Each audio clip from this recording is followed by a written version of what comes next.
Oso ondo junda, hasieran kostaintzaigu asko nivelak eta zehaztea, eta nola egin montaia, nondik hasi instalazioa, eta gauza guzti horiek, rematiak nola egin. Gero behin hasitakoan instalazioa, astebeten asko aurreratu da.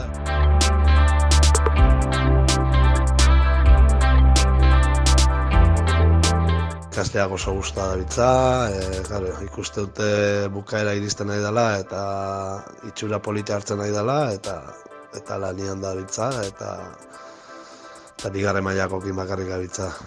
Orduan pixka bat ez gaude ez da jende pila eta ordu asko sartzen, baina nik uste epe barrun dabiltzela dela. Proiektu orokorren oso ondo junda, oso gustora ibili gea. Ilusionauta, polita eta esperientzi bikaina.